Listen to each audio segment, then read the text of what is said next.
Assalamualaikum warahmatullahi wabarakatuh. Halo teman-teman, jumpa lagi dengan aku Ari di channel Ardan Press.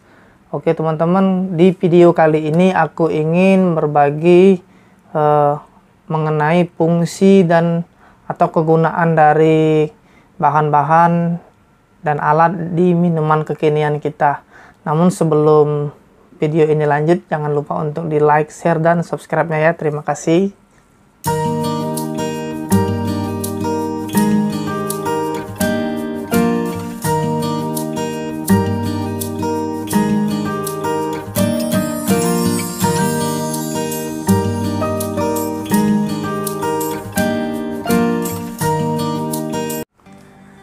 Oke teman-teman, langsung saja ya. Untuk di video kali ini aku ingin membagikan beberapa fungsi daripada minuman kekinian yang ada di tempat kita. Ya, aku mulai ya. Untuk yang pertama itu cup. Ya, fungsi cup kita tahu sendiri kan untuk mewadahi minuman. Namun di cup ini kan ada ukurannya. Ukurannya 14 oz, 16, 18 sampai 22 oz yang paling besar. Nah, dalam setiap oz minuman itu tentu saja kadar dari bahan-bahan baku yang kita gunakan juga berbeda-beda. Nah, di situ teman-teman harus bisa bereksperimen dan mau untuk mencoba. Jangan takut untuk gagal, dan setiap resep yang sudah enak jangan lupa dipatenkan. Itu teman-teman. Selanjutnya itu ada scale atau timbangan. Banyak orang yang beranggapan timbangan nggak butuh karena sudah ada sendok takar dan lain-lain. Tidak masalah kalau teman-teman sudah terbiasa pakai itu. Tapi dalam beberapa bahan aku masih menggunakan untuk scale ya. Jadi seperti bubuk aku masih menggunakan scale karena scale ini atau timbangan itu sangat berfungsi untuk menjaga konsistensi daripada minuman yang kita buat. Takutnya kalau ukurannya berbeda nanti rasanya juga berbeda, tapi itu tergantung dari teman-teman. Yang ketiga yaitu sendok takar. Kebetulan sendok takarnya lagi ada di kedai, jadi ya kita ilustrasikan saja. Sendok takar itu tentu saja berguna untuk menakar daripada bahan baku dari minuman kita seperti creamer, SKM, gula ataupun bubuknya ya teman-teman. Selanjutnya itu yang cukup penting menurut aku adalah susu UHT. Sebenarnya apa sih fungsi susu UHT ini? Banyak yang beranggapan susu UHT tidak penting atau bisa digantikan dengan creamer atau cukup dengan SKM saja. Itu terserah untuk teman-teman, tapi bagi aku diamond lagi malah nyebut merek. Susu UHT ini atau fresh milk itu sangat berguna untuk menstabilkan rasa. Jadi misalnya ini kebetulan bubuk Milo gitu kan, biar rasa dari Milo itu lebih creamy, berlemak dan tidak terlalu dominan rasa coklatnya, itu istilahnya bisa lebih enak di mulut. Nah, itu aku menggunakan susu UHT. Tentu saja karena susu UHT ini kan harganya cukup mahal, jadi penggunaannya juga disesuaikan dengan harga pokok produksi teman-teman atau HPP dan harga jual. Jangan nanti teman-teman karena merasa enak gitu kan, harga yang jual 5.000 terus gelasnya besar, UHT-nya dipakein banyak, ya nggak cuan lagi dong pastinya kan. Itu untuk susu UHT. Selanjutnya itu susu atau creamer kental manis. Nah, ini menurutku sebenarnya ini gula. Sebenarnya kan gula ini, karena 90%-an isinya gula dengan perisa susu. Nah, itu. Nah, jadi kalau seandainya susu kental manis ini nggak dipakai, rasa creamy tentu saja berkurang. Kalau misalnya seandainya kita hanya memberi ini gula pasir. Jadi sangat penting untuk mengatur kadar SKM. Harganya juga cukup murah ya teman-teman. Sekitar 22.000 atau di bawah 30.000 untuk per kilonya. Penggunaannya juga bisa digabungkan dengan gula. Jadi teman-teman bisa menakar. Nanti ya teman-teman bisa bereksperimen kan berapa sih enaknya digunain antara gula dan susu kental manis atau creamer kental manis. Misalnya di ini aku pakai misalnya 18 oz. Untuk 18 oz aku pakai pemanis itu sekitar 60 gram ya teman-teman. Jadi kalian bisa bereksperimen, atau misalnya aku pakai misalnya 35 gram untuk creamer kental manis dan 25 gram untuk gula, atau di change saja mana yang lebih cuan, mana yang lebih enak, itu teman-teman yang lebih tahu. Selanjutnya yaitu gula ya. Gula tentu saja pemanis dasar, tapi penggunaan gula juga mesti bijak, tergantung dari bubuk yang kita gunakan.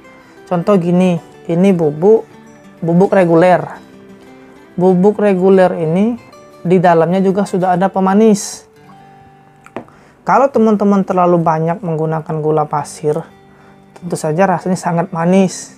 Dan manisnya di gula itu apa ya, bisa kalau kata orang Sumateranya lekit gitu kan, rasanya tuh nggak terlalu enak. Makanya itu disandingkan dengan creamer kental manis biar rasanya lebih balance gitu teman-teman. Selanjutnya itu ada creamer. Creamer itu penggunaannya hanya untuk mengkrimikan minuman. Jadi minuman yang kita buat itu dia lebih berlemak, lebih berasa creamy kalau dikasih creamer. Takarannya kalau anjuran aku ini ya teman-teman, tapi terserah teman-teman mau gunain atau enggak. Aku biasa pakai kalau di gelas atau di cup yang 14 oz aku hanya pakai 5 gram. Tapi kalau di 18 oz itu bisa 8 gram cukup. Karena aku juga sudah cukup banyak kan menggunakan SKM, dan juga aku juga sudah cukup menggunakan UHT. Jadi penggunaan creamer juga tidak terlalu banyak. Namun kalau seandainya teman-teman menjual minuman seperti Thai tea, biasanya penggunaan creamer akan lebih banyak ya dibandingkan hanya menjual minuman-minuman boba. Karena Thai tea itu dia memang minuman yang harus creamy dan berlemak. Karena rasa teh itu kalau seandainya kita terlalu sedikit memberi creamer, kayak seret gitu di tenggorokan, kayak kurang enak aja, kurang creamy gitu. Makanya penggunaan creamer itu paling banyak digunain untuk di Thai tea dan green tea yang daun ya, bukan yang bubuk seperti ini. Kan ada juga tuh green tea, Thai tea yang bubuk seperti ini. Maksud aku yang daun ini teman-teman. Dan ada lagi itu satu hal yang penting sebenarnya, seperti susu evaporasi. Tapi penggunaan susu evaporasi itu juga sama. Itu untuk minuman Thai tea dan green tea lebih cocok di situ. Apa sih susu evaporasi itu? Susu evaporasi itu teman-teman, dia tuh sama creamer kental, tapi nggak manis. Jadi creamer kental yang nggak manis. Jadi fungsinya itu cuma untuk melemakkan minuman dan mengkrimikan gitu. Itu aja fungsi dari susu evaporasi. Dan kalau sudah pakai susu evaporasi biasanya orang nggak pakai UHT lagi, karena kan kos biayanya juga satu ya, rasanya juga jadinya susu semua kan. Karena biang Thai tea itu kalau dicampur terlalu banyak dengan kandungan yang lain ya justru hilang. Kita juga kan nggak mau menghilangkan aroma, rasa dari original minuman yang kita buat tentunya ya teman-teman. Nah, selanjutnya itu ada gelas takar atau measure. Tentu saja ini gunanya kalau ada teman-teman ada jigger, itu juga bisa digunakan tentu saja untuk menakar, seperti menakar susu UHT, menakar jumlah air yang kita beri gitu kan. Dan selanjutnya itu ada milk frother. Milk frother ini berguna nggak? Kalau aku sangat berguna nih teman-teman. Jadi gini, ada beberapa bubuk terutama yang coklat gitu ya. dia agak susah larut. Nah, memang kelihatannya kita aduk dia larut, tapi sudah didiemin dia malah masih ada sisa-sisa yang menggumpal. Nah, milk frother ini bisa membantu dan mempercepat kalau seandainya pesanan lagi cukup banyak ya. Jadi kita aduk sedikit, kita langsung ke milk frother, pasti udah rata dia teman-teman. Apalagi kalau teman-teman pakainya air panas ya. Karena bubuk seperti ini sih saran aku kalau untuk lebih cepat larut ya pakai air panas. Kalau pakai air dingin bisa jadinya nanti dia kayak krim. Kalau dipakein dia lah jadinya cukup agak apa ya, seperti nggak sampai jadi foam sih. Kalau nggak dikasih whipped cream nggak jadi foam, cuman teksturnya beda kalau dikasih pakai air dingin atau air panas. Tapi kalau aku biasanya pakai air panas itu teman-teman. Ya, selanjutnya ini apa ya, pondasi lah bisa dibilang, pondasi dari minuman itu sendiri, yaitu bubuk. Nah, berapa sih takaran bubuk yang digunain? Tergantung teman-teman pakai bubuk apa dulu. Ini banyak yang nge-DM aku atau bahkan sampai ngechat pribadi gitu kan, nanyain berapa sih takaran bubuk yang pas untuk minuman. Ya terus terang aku juga nggak tahu pasti kan, karena aku nggak tahu teman-teman pakai bubuk apa, merek apa.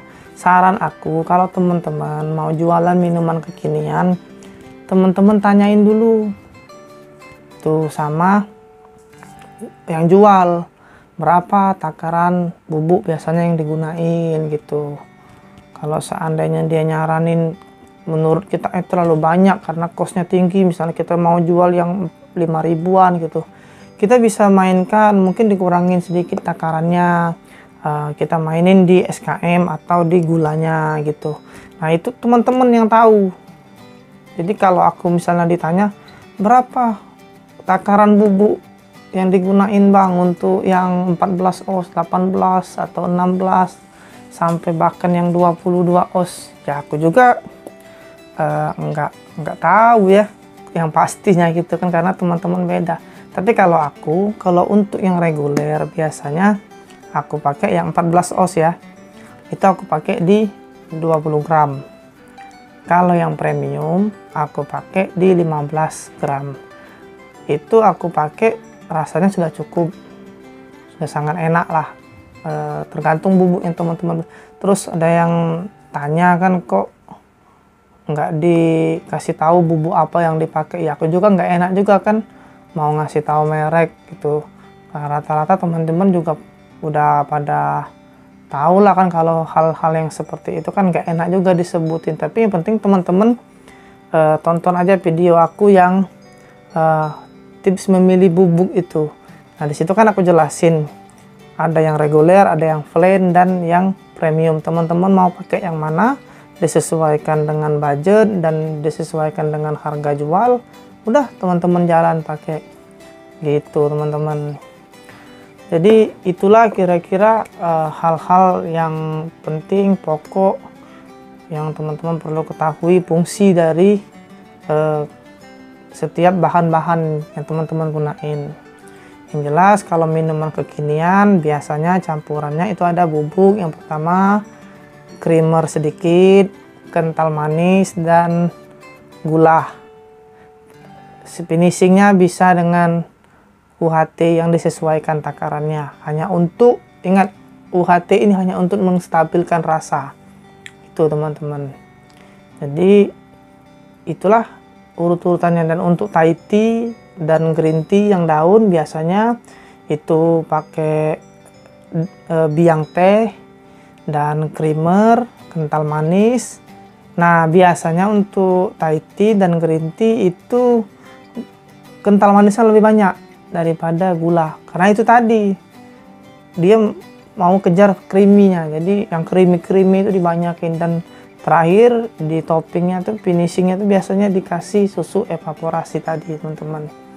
Oke teman-teman, terima kasih sudah menonton, semoga video ini bermanfaat. Kalau video ini bermanfaat jangan lupa di like, share, dan subscribe ya teman-teman. Assalamualaikum warahmatullahi wabarakatuh, sampai jumpa di video selanjutnya, bye bye.